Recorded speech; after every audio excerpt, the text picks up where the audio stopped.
नमस्कार दोस्तों, मेरे चैनल भक्ति भाव टीवी में आपका स्वागत है।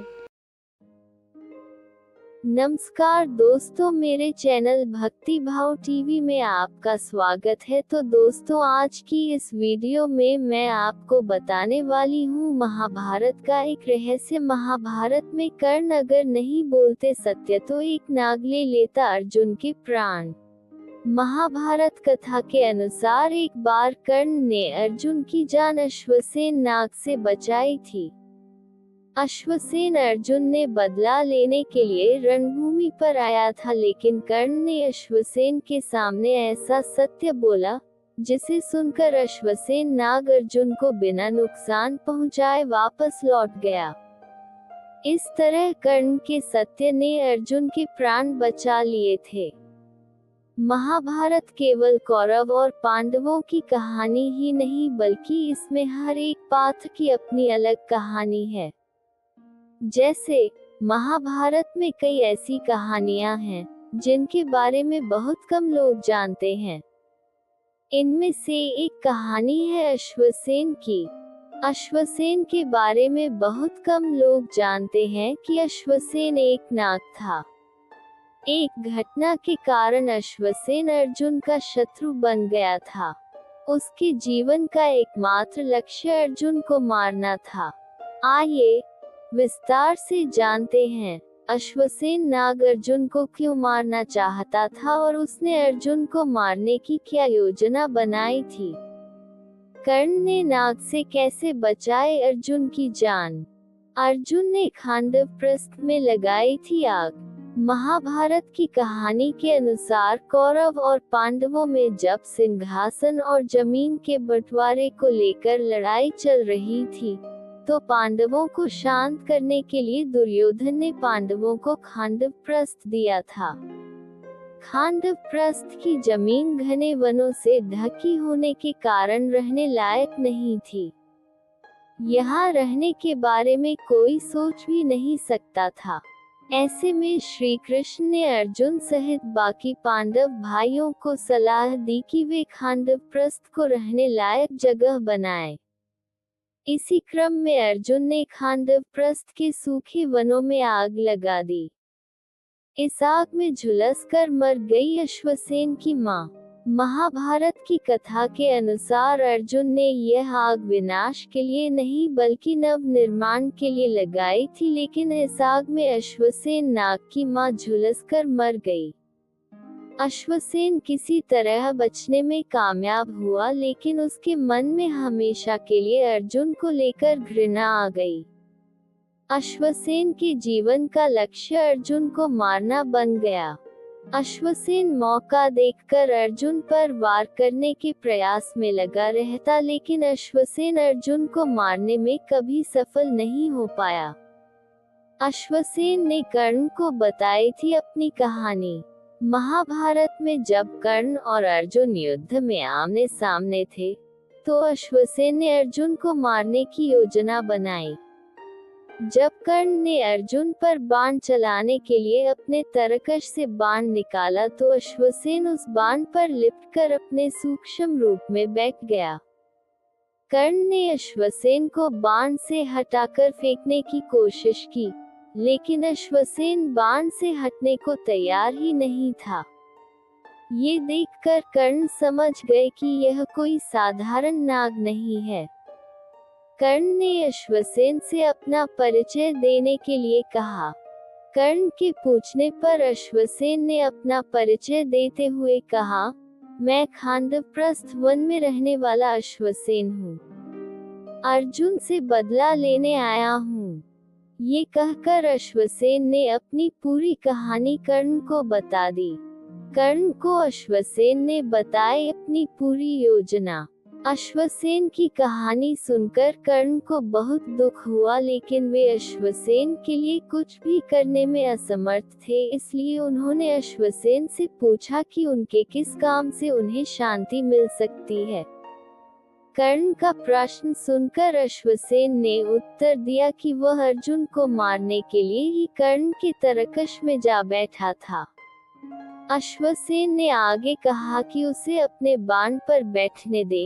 जिससे कि जब कर्ण का बाण अर्जुन को लगे तो वे उसके पास जाकर अर्जुन को डसकर उसके प्राण हर लेगा। इस तरह उसका प्रतिशोध पूरा हो जाएगा। कर्ण के सत्य ने बचा लिए अर्जुन के प्राण। कर्ण ने जब अश्वसेन की बात सुनी तो उन्होंने विनम्रता पूर्वक कहा, हे अश्वसेन नाग, मुझे दुख है कि तुम्हें इस त्रासदी से गुजरना पड़ा है, लेकिन मैं तुम्हें ये समझाना चाहता हूँ कि अर्जुन ने जानबूझकर तुम्हारी माँ की हत्या नहीं की है। खांडव प्रस्थ वन में आग लगाना अर्जुन की मजबूरी और जरूरत दोनों थी। इसका लक्ष्य तुम्हें या तुम्हारे परिवार को नुकसान पहुंचाना नहीं था। मैं एक योद्धा की तरह से अर्जुन से युद्ध करूंगा। तुम्हारी मदद लेकर मैं छल से उसकी जीवन लीला समाप्त नहीं कर सकता।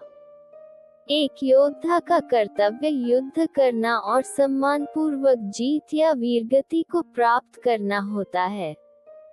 कृपया मुझे क्षमा करो और रणभूमि से वापस लौट जाओ। कर्ण के मुख से सत्य सुनकर अश्वसेन अर्जुन को बिना नुकसान पहुंचाए वापस लौट गया।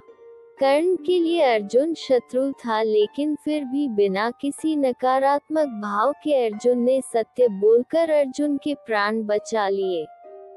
एक असली योद्धा की यही पहचान है। भगवान विष्णु को देखकर थर-थर कांपते हैं राहु केतु। ऐसे हुआ था हनुमान जी के हाथों राहु केतु की माता का वध।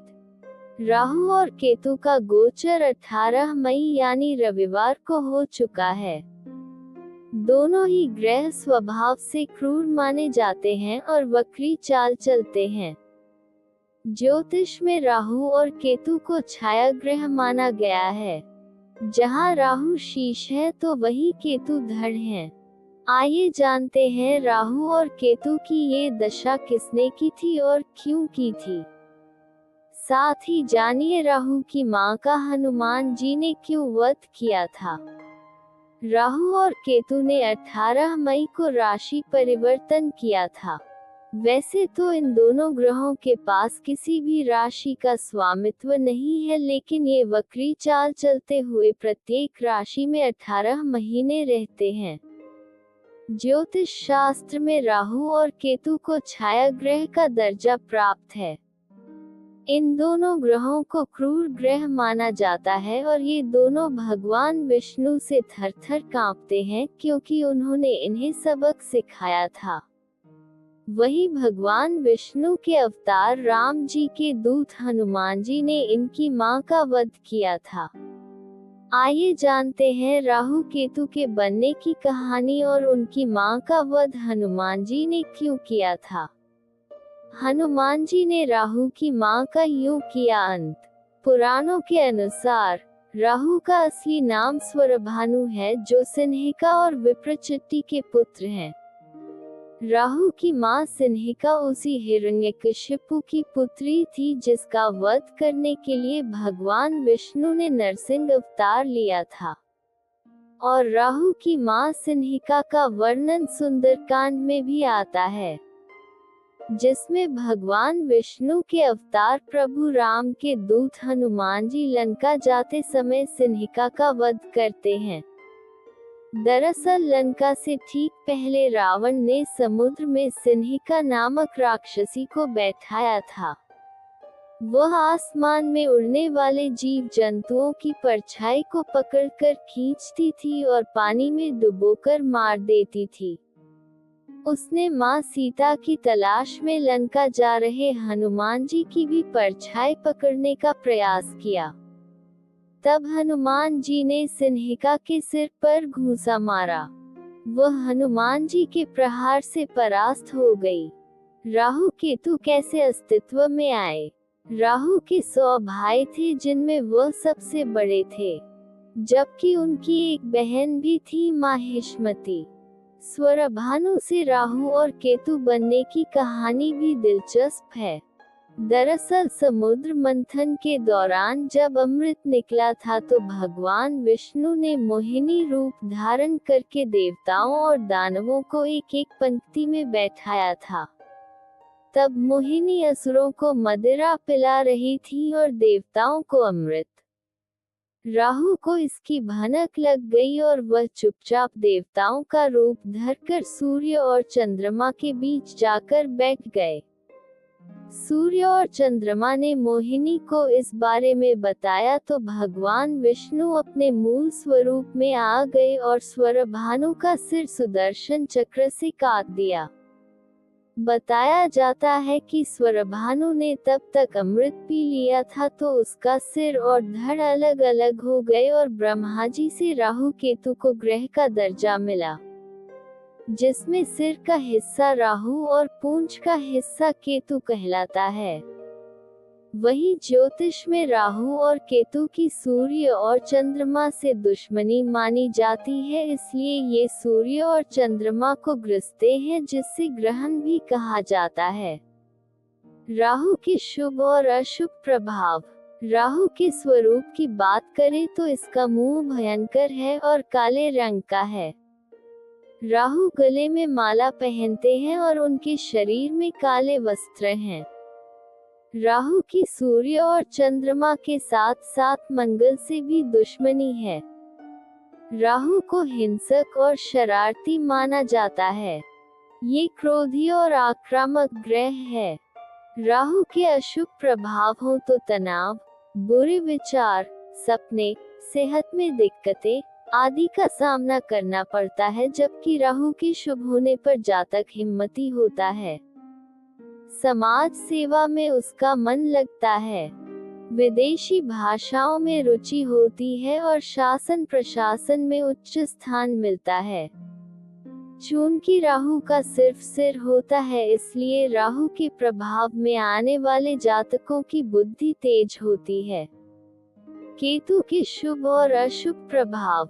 राहु की ही तरह केतु को भी किसी भी राशि का स्वामित्व नहीं मिला है। केतु को अध्यात्म, मोक्ष, वैराग्य आदि का कारक ग्रह माना गया है। अगर केतु ग्रह शुभ हो तो ये जातक को साहसी बनाता है। इसके साथ ही केतु और गुरु की युति होती है तो जातक का प्रभाव राजा की तरह होता है। केतु से प्रभावित जातकों में तुरंत गुस्सा आना स्वाभाविक लक्षण है। ये जातक को कठोर बनाता है। तो दोस्तों, कैसी लगी आपको यह वीडियो कमेंट करके जरूर बताएं और ऐसी ही बहुत सारी कहानियों, कथाओं और जानकारियों को सुनने के लिए मेरे चैनल को सब्सक्राइब करें। धन्यवाद।